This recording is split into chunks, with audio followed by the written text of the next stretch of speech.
Hello, everybody, and welcome to another episode of Tennis Channel Inside In on the Tennis Channel Podcast Network. Mitch Michals here as we're the very end of March, second week of Miami. Sunshine Double is almost done. We're about to start the clay court season, but we got to wrap this highly anticipated, highly entertaining Masters 1000 event. And this week's guest on the show is a tennis lifer, I think we could say. He's been a journalist for a very long time. He covers hockey as well, which goes a long way on this show. Host of the Lucky Letcord podcast on the Tennis Channel Podcast Network. Chris Oddo, welcome to the show. Mitch, how are you? Thanks for having me. I'm good. I know that this is kind of a sweet spot for the North American tennis audience. I know you've been diving into Miami, but it's that general time of the year where we're wrapping up the first hard court start of the season. And I always have to pinch myself when I look at it. I mean, we're already a quarter of the tennis season done, which just shows you how fast this flies by. I know, it's crazy. Do you remember the Australian Open? Yeah, I feel like there's been 30 storylines since then. Absolutely. Yeah, it's a slog, right? But yeah, this is a good time of the year. We got our own little version of March Madness here. I haven't even been able to watch college hoops. I've been so busy with tennis. Yeah, and I look at it like, many people, that there's chunks of the season. And for players, it's, you want to make money, you want to make, earn your living. But for the ranking points too, this is that golden opportunity. And we're starting to see, we'll get to some of the big names, the names at the top, obviously Taylor Fritz winning Indian Wells. But you look at the players that are setting themselves up for great years, great draws in other tournaments. Daria Saville on the women's side, whose rankings have shot up literally in the hundreds. And then Kekmanovic, who beats Fritz last night. These are two that just came off the top of my head of players that have set themselves up with great seasons in just a couple of weeks. Yeah, that's for sure. Yeah, Miomir Kekmanovic, right? He's one of those examples of guys that you tend to overlook.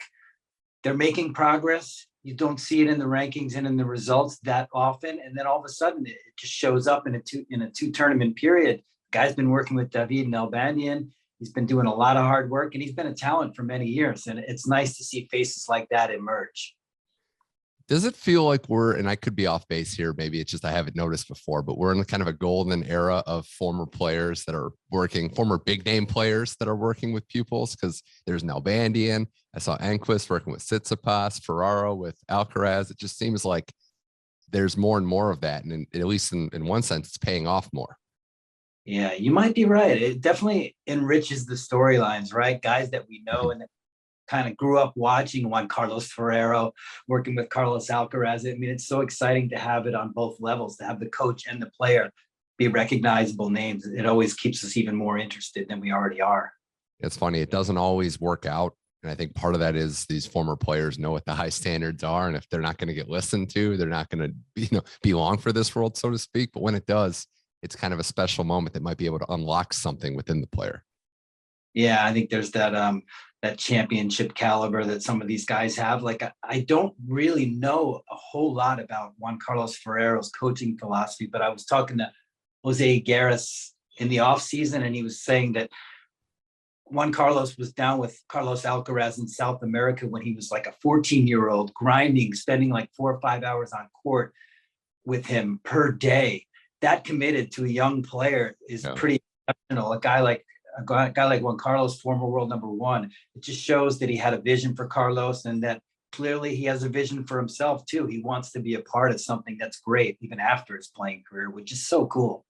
He's worked with players before that it hasn't gone well, and now that seeing that it does, that he's committed, and why wouldn't he be? We'll get to the men in just a second, but Chris, looking at the women's side, as we stand, we're quarterfinal round going on today, and we've already had one result. But I think the story so far in tennis, I mean, obviously Ash Barty retires, but Iga Swiatek, her run, I mean, she's starting her reign. She'll officially start her reign next week, but in our books, it started weeks ago, because this run the last couple of weeks, coming off 2 tournament wins, winning Indian Wells, and how she's doing it, Chris, more than anything. She's been very dominant in all aspects of her game. In finals, she's untouchable. It seems like she raises up even more in the final level. She doesn't lose sets, hardly even games. This seems like it is that little special moment of a changing of the guard, a new reign at top. And Iga has just been electric in all areas since she's been going on this heater.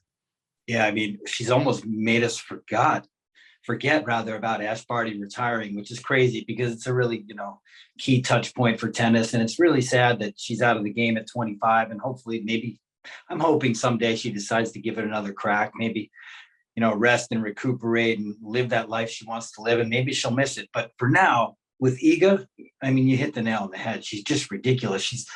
For me, I keep thinking 5 or more Grand Slams. It's silly to put that number on a player so early, but she just reminds me of someone who's destined for greatness. The way she plays, the way she improves and seems to overcome all the hurdles that are in front of her. Last year was sort of a trial year, dealing with success, and still wasn't really meeting her expectations, but she was able to be the only player that made the second week at all 4 majors. She struggled hard to be that type of consistent player. And then this year, of course, making the coaching change to Tomas Witkowski, which was a bold move for her. And she has just run with it since then. I mean, changing her game style and being a more aggressive player, watching her live at Indian Wells, it's just a real force to behold. She's playing so strong, so committed, and with such clarity. And 20 years old still. And that's where it's like, you can put that number on her and not feel as bad because she's got one. She's kind of gone through some ups and downs already and still, isn't even 21 years old, which is just remarkable. I look at it too, strategically. You think about sports being filled with counterpunchers and different matchups. She can pretty much play against any type of play, which I've noticed, in that if it's a heavy hitter, she'll figure out a way to work with that. If you want to use some versatility, she can go with you there. Her serves really improved as well. The only thing is, and it's kind of like her idol, Rafael Nadal, she doesn't really start out great all the time, but she finishes strong and she's got a lot of self-belief. I think we see that every time. And this is somebody that, again, super nice, great for the sport, very humble. But when she's out there, she's got that aura of I'm the best in the world, and I'm going to show you why. Yeah, you mentioned the slow starts. I think that was another issue for her, where she's now, I think, 5-2 when losing the first set this year. So 5 wins from a set down. I think she had only done it 4 times in the previous 2 seasons. I mean, the numbers are astounding. The return game, I think during her 14-match winning streak, the WTA points out that she's won, I think, 63.8% of her return games. I don't know how anybody does that over that long of a period. So many things are going right. And you're right. She's kind of a chameleon out there, where she now can be the aggressor. She has great movement skills and great reading and reacting to the game. So she can really play all styles. And as I'll hit on Barty again, it's kind of sad because she was really looking forward to the challenge of trying to face Barty and be the player that can kind of solve her, diverse tool set. And it was going to be very interesting for all of us, I think, to see Iga take on that challenge and see how she handled it. So that's one of the things I'm disappointed about. But just the point that we're making is that Iga is one of the players that has that type of game that can deal with any type of player very well on any surface. Also, yet to really see her on grass do well, but I think that's going to happen for sure. Yeah, and I think that just one last point on Iga is that a lot of times there's one match that might, change everything, that flip the momentum and really push her forward. And it's a lot of times it's not even the big final match. I went back to that Doha match against Sakkari. She'd never beaten her before. She finds a way past her there. And then it was all downhill from there. They rematched in Indian Wells. She crushed her again. So in a sport that is, struggling for consistency even before Barty retired, this could be the most consistent player going forward. And we'll see. She hasn't got Miami yet. There's obviously some tough tests awaiting her. But, one of those tests might be, Chris, the returning Naomi Osaka, who's back looking great, looking as good as ever into the quarterfinals, beats Danielle Collins pretty handily last night. And I think it's safe to say it all starts with her enjoying the game, enjoying the process of playing tennis. And I know there's been a lot going on and off the court, but when she looks like she's enjoying tennis, she looks like she's the best player in the world, or at least one of the top 2 or 3 every time. So it starts there. She's had a great run. Confidence is brimming, and she's reminding us why she's as good as she is. Yeah. I mean, we're all starting to make our list of like who else could become number 1 besides Iga over the course of this season and other seasons. And of course, you're looking at the players in the top 5, Sakkari and Paula Badosa, who all have a shot. But, I quickly go down to Naomi and see her with a smile on her face, see her overcoming a lot of the hurdles she's faced, dealing with things a little bit better right now, and just showing the desire to be on the court and to play well again. And when that happens, you see how good she can be. I mean, she's off to a 10-2 start this season. She's she's really playing well. I don't think we've seen her best yet, and I think we are, if things continue trending up, we're going to see her battling for all these big titles. And I got to say, the one thing that excites me the most, and some people were critical when I posted this on Twitter, but she's looking forward to clay, not because she thinks she's going to dominate it, but because she's looking forward to the challenge of growing on that surface. I think that'll help her in so many ways. Yeah. It'll develop her game. And I think she definitely has the potential to start on that surface to improve. And that'll be cool that she doesn't have to miss this large swath of the tennis season, the clay and the grass, both of course plaguing her in the past. And that of course led to her difficulties with the mental health struggles and the boycott of the press. It all kind of started there. So if she has fun in the clay, that things are looking really good for Naomi. So I look forward to seeing what happens there. So you're saying someone was critical on Twitter? I don't know if I believe that. Yeah, yeah, I agree. And I think it's all about, that's always going to be her toughest surface as well, just style of play. And I get that, but getting reps, as you said, regardless of how good you are, you have to play tennis to be good at tennis. And, you need to get those reps in. She's into the semis where she'll play Belinda Bencic. How about Belinda Bencic, by the way, I think I saw you say this online.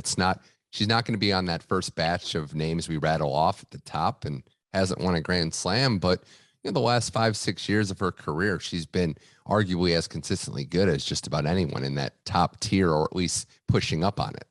Yeah, Belinda Bencic is just a hell of a talent. I think she's got a 27-24 record against the top 10 over the course of her career, including 3-0 against Naomi Osaka, if you don't count that match. And I think ITF level in 2013, which like 15 years old, maybe. There's some funny stories going on around that match as well. But yeah, Belinda Bencic is a talent. The Olympic gold medal, I think between that Olympic gold and now, a lot of things have gone south for Belinda, including COVID. She had a tough time recovering, but when her game's working, she's very dangerous. She can be a top player. Yes, she's one of those players. She can win a slam, and a lot of them, we can say that about probably 25 players right now. Yeah, that's always going to be something you could say, right? Who can win a slam? There's 20 to 30 going in, but Bencic does get to that second week, and then who knows what can happen at that point. She's definitely got big wins. She's match tested, has some big results to her name. Yep. The rest of this tournament, we had a result today. I mentioned Pegula gets by Badosa, who had to retire, unfortunately, in the middle of that match. And, the bigger point of retirements, Chris, I do feel like this is kind of the benchmark, the stopping off point of the first quarter of the season.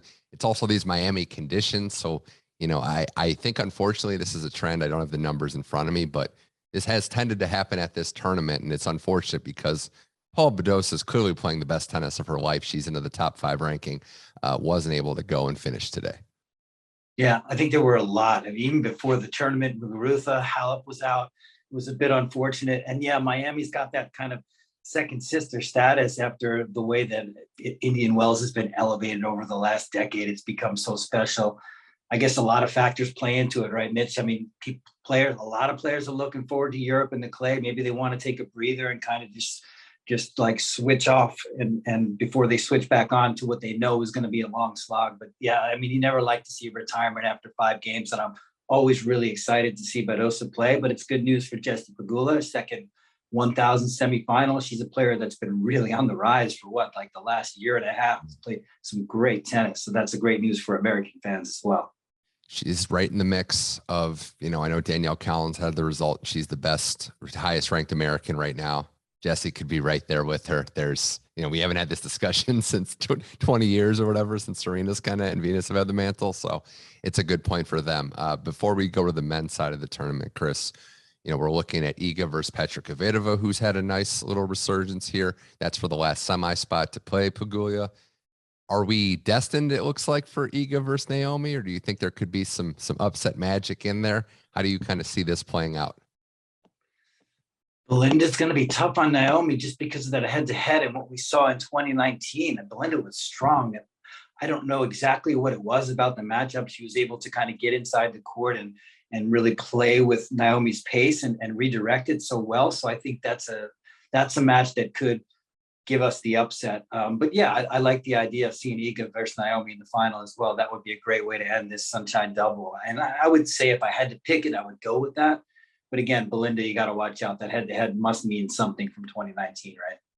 I would think so. Start of that match, the Naomi match, is huge. She's been playing downhill, getting those early breaks and going. As somebody mentioned, that the Sunshine Devil might be one of the, if not the hardest things in tennis to pull off, given the heat, the elements and everything. And Iga's a couple matches away. So that would be an emphatic, yes, I deserve to be the #1 player if she wins back-to-back Indian Wells in Miami. Yeah, it sure would. I mean, we could really have done this whole podcast on her, because it's been really just so thrilling to watch her kind of do the things she does, and to also do it with a sports psychologist by her side. How mature she is. And I mean, it's really, she's doing a lot of things differently. It's just been an amazing ride just to see her to come through over these last 2 seasons. It's going to be a fun decade of Iga. Chris Oddo here on Tennis Channel Inside In, now switching from the women to the men at the Miami Open. Could have started in a lot of different ways. There's been ups, there's been downs, highs and lows in this tournament. But after last night, I think we have to talk about Carlos Alcaraz, because there's really nothing. I don't think we can put this too hyperbolic in this one. Like, everything that we're witnessing with this kid, Chris, has been remarkable. He's down 5-2 to Tsitsipas last night. He goes on an absolute tear, wins 7 straight games on the trot, wins in straight sets. I can't remember seeing movement like this at a young age. His physical development, basically he has all the tools, so we could highlight any individual thing. But this feels like a moment, and this feels like somebody destined for greatness. I hate to use the words can't miss, and I'm not trying to jinx him, but this is as close to can't miss as I think we can have. I can't miss it when he's playing. I'm so excited to watch him play every single match right now, starting back at Indian Wells, where I was on site. Watching that match against Nadal was just so incredible. The juxtaposition of those two guys head to head, with the swirling winds and the chaos of that match. And of course, he took everything out of Rafa. He didn't get the win. But I mean, look, he's 15-2 this season, and the only losses that he's encountered were a 5th set tiebreaker against Berrettini, which was 3 months ago, which, as we know, in Carlos Alcaraz time, is a long time ago. He's progressed then in terms of like what kind of challenges he can handle. I mean, since then, he's become the youngest player to ever win a 500 level event at Rio, where he beat Berrettini. And then, of course, his only other loss was Nadal in 3 sets. It doesn't feel like he's going to lose again this week. It feels like, if I had to pick, I'm saying he's going to win the title, which sounds ridiculous because he's 18. And I think there are only 2 other guys who won Masters 1000 titles at 18, one of them being Rafa and the other being Michael Chang. But it really feels like it. And you and I aren't crazy to say it. Jim Courier was saying the other day, he's got 4 more slams to play as a teenager. It's not that crazy to think he could win one. He's just showing all the signs of being great already. And yeah, last night was amazing, wasn't it? It was, and Tsitsipas was ready for him. I that's the thing. Like, he had beaten him at the U.S. Open, way back when. And I felt like this was the time for the rematch, and Tsitsipas got up for it, gave him his best stuff early, and he still was able. Or Alcaraz was still able to win. It's almost like that computer getting smarter. Like, he's just programming, and every time he plays someone, he played Rafa a couple years ago on clay, got beat pretty good. Made a lot of adjustments, gave him everything he could handle. It's incredible. And I never, like you said, with the teenage slam thing, Nadal's the last guy to win slams in his teens, 20s, and 30s. And I just thought the teen part on the men's side would never happen for a long time. And I still think it's odds on for just about everybody not going to happen. This is the one guy that could do it. I would agree with you. I think he's the favorite in this tournament, which is crazy to say, given that we still have Medvedev, Zverev, a lot of big names left. Sinner and Hurkacz, who won it last year. But how could you not make this guy the favorite based on what we're seeing? There's something about him, the way he's playing. He's showing this ability to make drop shots and lobs too. The diversity of his game. He doesn't just have this power and this punch and the movement that you mentioned. There's no weak spot intellectually. He gets the game. He reads it well. He was able to expose Tsitsipas's backhand so well last night and then take it up the line. One mistake he probably made was talking about it too openly after the match and giving away his tactics. But he might not win this title. There's a lot of good guys left in the mix. Of course, Medvedev we'll probably talk about him a little bit, about just how well he's done in the last few years on hard courts. But this guy is just mind-blowing talent. Anybody who has not seen Carlos Alcaraz play, just switch on your television, watch his next few matches. You'll be hooked just like we are. Yeah, Jason Goodall told me once that couple of years before he started to really make a name for himself. The Spanish Tennis Federation was like, I don't know if we have anybody. It's going to be dry after Nadal. And then all of a sudden, this young teenager came on the scene. They're like, whoa, we've got something special. And he does get better every day. It seems like he has the right attitude. He's, positive, and he's just enjoying the experience, enjoying the ride. But we know there's a lot of tough tennis left ahead, and that players will make adjustments to him as best they see fit. But, he's checking all the boxes early, and that's all we could say. As far as, guys that are no longer in this tournament, we've reached the end of the Nick Kyrgios experience in Miami, and it was an unfortunate ending, but maybe some would say predictable, Chris, that, he said he was saying all the right things, doing all the right things into that center match, and then the wheels came completely undone. Your reaction to kind of just what happened there? I know some people are critical of the umpire for maybe giving him that first point penalty, but regardless, I think we can all agree that you can't take it that far, even if you were wronged in some way. Yeah, I mean, Nick Kyrgios is good for tennis. Nick Kyrgios is bad for tennis. He's all the above. You can't take your eyes off him. He makes a lot of mistakes out there. He also plays a lot of brilliant tennis, the kind of tennis you don't see very often. I've been mystified a little bit by just how talented and how well he's been able to play without really playing a whole lot of tennis over the last few weeks. He really pushed Nadal well at Indian Wells. He also flew off the handle in that match and threw the racket and got in trouble and then yelled at a journalist afterwards. I was in the press room for that. So many people have so many different feelings about him. And I definitely don't want to be a Kyrgios apologist, but I love watching him play. And, tennis fans that really appreciate tennis and the ability to have special talents in the game, he's got something that nobody else has. That said, he's still, even though I believe he's trying and I believe he's evolved quite a bit as a person, he makes a lot of big mistakes. He does a lot of things he shouldn't do. He's not the role model he claims he wants to be. There's a quote by Naomi Osaka from press a couple of days ago that I think sums it up very well. Do you mind if I read it? Go right ahead. She said, I always felt like his behavior was kind of like, and then she says, I'm not trying to be offensive, but I hope he doesn't read this and take it this way. She said, he's like someone that can't really handle the pressure too well. So they're kind of overwhelmed. She says she can relate to that, but she channels it in a different way. I think it's spot on. And I think Nick does get a little bit overwhelmed by this. Let's face it, that match was a big match. We were all excited for it. He knows everybody's watching him. He knows it's box office. He wants to put on a show. He doesn't sort of know how to govern himself in these situations. Yeah. And I think his heart's in the right place, but his head isn't. And he can still get better. And I hope he does. And I'm always going to root for him to do that. First thing I want to say, props to center for basically putting on a clinic for how to handle when the other guy or other girl across the net from you is having a meltdown. Just eyes locked down. Don't even let it bother you. Really just don't engage. That was great by center. You said a lot there, and I pretty much agree with all of it. I think he cares, obviously, which is good. Regardless of even what he says, sometimes he says it's not, the biggest thing, but it's good to care. It's good that he, is coming out and showing what a natural talent he is for, as you said, being so good without having any reps at all and being in tennis shape. It's remarkable. That said, again, agreed. When the pressure's on, when that moment comes, when the stakes get higher, that's when these issues have happened. It's a formula at this point. Nadal match, serving for the first set, gets broke, goes ballistic, point penalty on the first tiebreak. This center match, first set was great, goes to the tiebreak, down a mini break, and has his issue there. I think that mentally I would almost say, I don't want to say getting better, but I definitely think that, for the most part, if he's playing well, it's almost like being a little bit of a front runner. He's able to channel his emotions and keep the ship going. But this is an issue he struggled with his whole career.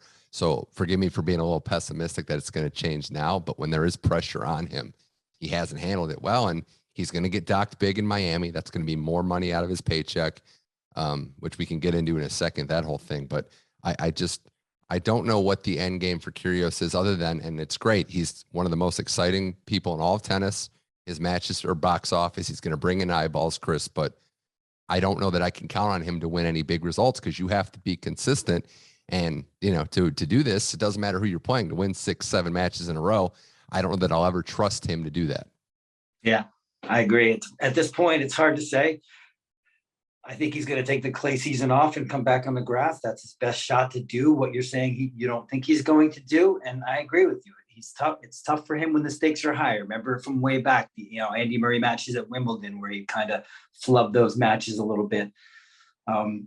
He always builds up the drama. You always get a little too excited, maybe. He's so talented, and I'm glad that he's in the sport still. I thought a year or two ago, I thought he might be gone. So I'm happy. I know people have a lot of issues with him, and I think that's fine. But let's give him a little bit of room to make his mistakes. Let's call him out when he makes them. Yeah. Let's he continues to evolve and continues to play great tennis, because there isn't anybody like him, whether he's winning those big matches we talk about or not. And he's still a really fun player to watch, in my opinion. I mean, he doesn't even practice that serve. It's such a groove, that serve. Great as an underdog, can beat anybody, but when the pressure's on him, maybe not so much as a favorite. And yeah, I think the attitude I have is I'm not going to be, outraged at his behavior or his lack of results. That's not the right place to be in, I don't think, but forgive me for not picking him to win tournaments and go on these runs based on what we've seen. The last thing with Kyrgios in the bigger picture, I mean, it's another ATP player and an umpire. Now there's been varying degrees. You don't want to just put a blanket and compare all of them equally, but I'm a little, concerned would be the word, that there hasn't been a hammer drop down. There hasn't been any serious discipline drop down for the Brooksby racket throws. Zverev, obviously, Shapovalov at the Australian Open.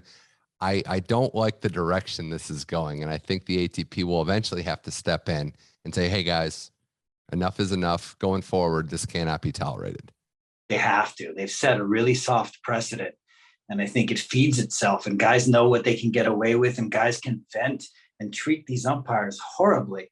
And you can feel it on social media. You can feel it. You can feel it in the media. You can feel it from pundits who are people, the Jim Couriers of the world, the Tennis Channel analysts who we really respect. Everybody's a little bit fed up right now. And I think, the ATP just needs to kind of get it together, get a few people on the job, have a meeting, discuss the lines that you're going to draw, what's correct, what isn't correct, what kind of trouble people are going to get in for doing the right and wrong things, and make it clear to these players what they can expect, because it's going to have to be a change. And the players will need to know about it before it happens, and then they can expect to be punished. And it's really not that complicated, right, Mitch? Yeah, it shouldn't be. And again, it's hey, what's done is done. We messed up. Going forward, these are the rules, and then everyone knows it. And they can't go after the fact and be like, well, you gave this person so-and-so. So yeah, that's where I'm at there. Still more tennis left in this tournament, though. And one name I did want to get your opinion on was DANIIL Medvedev, who has a match with the defending champion coming up, Hubie Hurkacz, of this event. And if he wins that, he's back to #1. Now, I don't want to minimize the #1 ranking or, the accomplishment that Medvedev's already clinched in his career. But I think this is more than just getting that ranking back. It was about getting back to playing good tennis, being consistent after the loss to Monfils at Indian Wells. And I think he's kind of gotten back to playing the game that got him all the accolades that he has. He's looked very consistent. He's battling back. He's even coming to net a little bit more, which I like. Medvedev's actually improved a lot and gotten some of that momentum back that he had lost. Yeah, I'd agree with that. I think it's tricky for Medvedev because he's a great indoor player. He's a great hardcourt player, especially on the faster surfaces. We know the damage he can do in New York, but Indian Wells has been tricky for him. Miami until now maybe has been tricky for him. We all know how tricky the clay and the grass is, and that's looming. So for him, he needs to continue to evolve his game. He's not a perfect #1, and I think we know he's gotten a lot of help from Novak Djokovic and what's been going on with him, and credit to him for capitalizing. And I think he's a deserving #1. He's the best of all the non-big three players, and he's proven it time and time again. And he's got a lot of more upside. Like, he can do better on the other surfaces, and I think he will. And I really like his game, and I really like his approach to tennis. And I think you probably hit the nail on the head. I think he's kind of rounding into form here, figuring out a way to play on these slow hard courts in Miami. And I think he's definitely a threat to win the title. And that's good to see. It'd be nice to see him get that top ranking back, because 3 weeks is not nearly enough. He'll regret that for the rest of his life, right? Yeah, that's a good point. He can't show up into clay court season that he's obviously has disdain for with, flailing, so to speak.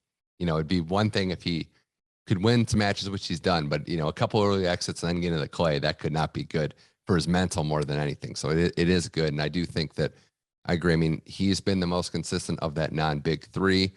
He's got some good results over those guys, Rafa notwithstanding, but this is good for him. And, you know, if it is Zverev, Alcaraz, whoever would have to play him, Hurkacz in this next match, which is no layup, this should be some good tennis going forward. Jannik Sinner, who we had mentioned earlier as well. So Medvedev's going to be well tested going forward. And if he wins Miami, if he goes into the clay court season and the grass court season with some momentum, who's to say he can't have the best clay court season of his life, because it hasn't been that good beforehand. No, yeah, for sure. And how big, Mitch, would a Medvedev Alcaraz semifinal be? I think Tsitsipas looked at yesterday's showdown with Alcaraz as if it was very important. You could see it the way he started the match. You could see it the way he played. These guys you're talking about, like, sending messages. And right now, all the messages are being sent by Carlos Alcaraz. And if Medvedev, I think, would love to keep the kid at bay for at least another couple of weeks, right? Yeah, just a little bit longer, just a little longer. Chris Oddo here on Tennis Channel Insight, and a few more things with him. One of the guys who has played better, kind of in a weird way, floating under the radar now, is Alexander Zverev. And I look at this Miami tournament as an opportunity for him, like a lot of guys, but for him to get that big result. He's made the final here before and is kind of getting, I don't want to say pushed aside, but there's that real next conversation, whatever you want to call it, of who's going to step up. And this is an opportunity for him to just remind everyone what he's capable of at the 1,000 level events, and then going forward into the Grand Slam season. Yeah, sets up pretty well for him as well. I don't think he's dropped a set to Casper Ruud. He's obviously a lot better of a hard court player, though Ruud has improved drastically on the surface. Yeah, it would be important for him, I think, to send a message. We've seen him do well at Masters 1000 before. It's, I guess, really just the thing that's always plagued Zverev, aside from the personal problems, is his performance against the top 10 at the slams. You know, and I guess doing well in these Masters 1000s will continue to set the table for him to kind of make that next step. I feel like he's in a position to do it, to maybe compete with Medvedev up at the top of the rankings for a little while here. But he hasn't really taken the steps necessary. Granted, there's been a lot of weird stuff happening with him off the court as well. Yeah, and you know that's obviously played a part in it. So we'll monitor how Zverev plays in this tournament. Big opportunity there. And then the last thing I wanted to touch on from this week, Taylor Fritz loses, but, you know, has the run of the best tennis of his career. I think we'd all agree on. He wins Indian Wells. He gets a couple match wins under his belt at Miami. What do you think, having been in Indian Wells and seen him up close a little bit, Chris? What's kind of clicked with him? What's changed in his development, and why was he able to put it all together and get that 1,000 level title? It's been awesome watching him make this rise. Semifinals at Indian Wells last year was a magical run. And for him to have the belief and the sort of poise under pressure to come back and win that title, it shows that he's got a lot more self-belief. Though when he talks to you, he won't lead on that way. He's doing really well in the pressure points, you know, big service games, tiebreakers. He's coming through a lot of those and the confidence has just added up. It's not always a guarantee that a big result is going to make you a more confident tennis player for years and years to come. But it seems like everything that Taylor Fritz has done in the past is helping now in the present in terms of self-belief. He's got such a huge serve, and he's really figured out how to make that forehand just stand out. He's made it into an incredible weapon. He's a dangerous player that nobody wants to face on a hard court.